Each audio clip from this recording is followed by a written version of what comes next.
and seen the pictures and the videos online, it looks as if pretty much the full consortium. I mean, Andrew Cavenagh and Greta Steinson's there. Importantly, Paraag Marathe's there as well. I mean, he was. Most people would have seen him at Elland Road on Monday night for the Leeds Bristol City game. Obviously, Leeds celebrated their promotion to the Premier League, but he's obviously finished there and headed straight for Glasgow. So no, I mean, it does feel like things are beginning to move. I think Keith's been big on here the last few weeks saying things had to move quicker because obviously plans need to get put in place for next season. They need to get this takeover done and put the wheels in motion for exactly what's going to happen. And it looks as if that's happening now. So no, I mean, if there's any kind of doubters still out there that this was real and it was happening, I think these pictures and videos today are certainly proof that the next step, that's been the next step. Them coming up, obviously, to have a proper look around, and you would imagine you've got to think it's going to happen sooner rather than later. Mick, what do you make of the kind of the showiness of this today? Is this a kind of, I don't know if I'd say show of force, but they want everyone to see them at Ibrox today? Listen, they've been around quite a bit. I mean, for a takeover, it's been kind of rumbled on for months, and these are all kind of very secretive, and discussions are not. I mean, they're under lock and key. The legalities of it all means they can't discuss a lot of these things, but they've made sure they've made their presence be known at times.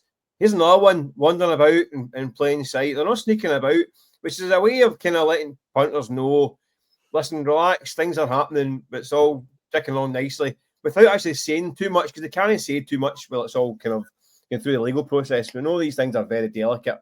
So it's a kind of, for me, it's a kind of almost a kind of, it's putting people's minds at rest a wee bit and just keeping the kind of PR war ticking over while the machinations go in the background. So it's clearly close, and it's clearly there's a lot of work going in the background as well. I mean, we've also seen some things changing behind the scenes already. You got to think these guys are all over it. And there will be plans in place. I know there's a kind of panic at time ticking on. But listen, there's a new kind of new broom coming in. They need to have a chance to get in the door and get the work done. But I think there'll be work done behind the scenes as well. But this is just another little kind of gentle show of goodwill to the punters that listen, this is progressing. We're here. We're not hiding. We're not tiptoeing around and meeting in dark rooms and all that stuff. But here's the guys, here's their faces, this is happening. So it's just a kind of everyone just be chilled, everyone be cool, don't worry. And it'll soon be kind of rubber stamped, I'd imagine. I agree with you though, Daniel. The guys that were there, they certainly weren't pushing the cameras away. No, they weren't saying, no, get out of their face. And I mean, it was quite American. Do you know what I mean? They don't seem to mind that kind of thing. So I agree with Mick. It was a clear message of, look, we're here. There's nothing to hide. It's happening, and they looked very comfortable, even with the cameras and also some broadcast media and that down there. They weren't. And by the way, it has been very tight. I mean, since Jacko broke the story, there's not been a lot of information came out, as much as they've been at games and stuff. As Mick says, the machinations behind the scenes, very little has been leaked out, which you'd expect for a multi-billion-pound corporation, obviously try to do a takeover. But I did think that was interesting the day that they were, front and centre, no bothered about cameras. It was a case of, we're here and we want to try and get this done. Right. We've got comments coming in on this, both from Rangers fans and I imagine Celtic fans as well. Whatever club you support, if you want to get involved in the conversation, please do so in the comment section. This one, guys, Mark Fairfield says, Christ, I thought I'd clicked on Still Game by mistake. Mark, how dare you? You will be blocked forever for that. Thank you. On the actual Rangers news, obviously Rangers fans are positive. Brian Urquhart, good sign. Much needed change. Craig is saying takeovers on the horizon, along hopefully with Steven Gerrard. Drew, who's a Rangers fan, says, but I think he means Barry Ferguson should be punted out the door and back to Real Radio. That seems slightly harsh.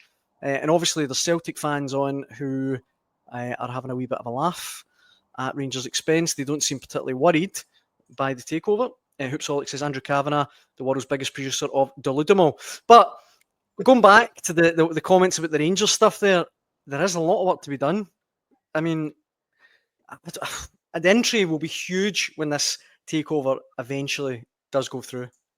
Massive job in their hands. I mean, where do you even start? The good thing is they've got a sporting director in, which is a start. I think we said on here last week, Daniel, I'd be amazed if the consortium didn't have a huge say in Kevin Thelwell being appointed.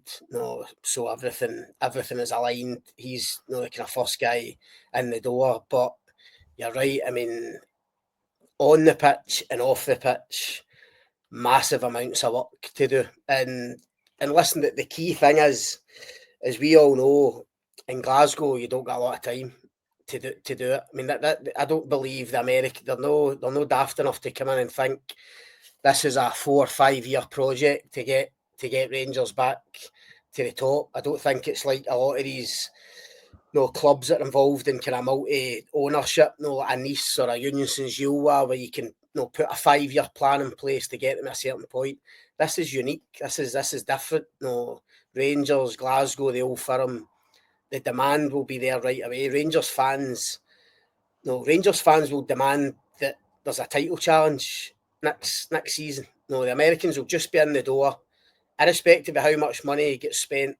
Rangers fans will expect them to go and challenge Celtic next season, which probably is unrealistic given how far ahead Celtic are. But that's the environment, that's the landscape they're walking into, and listen, I think they'll know that themselves. Aye.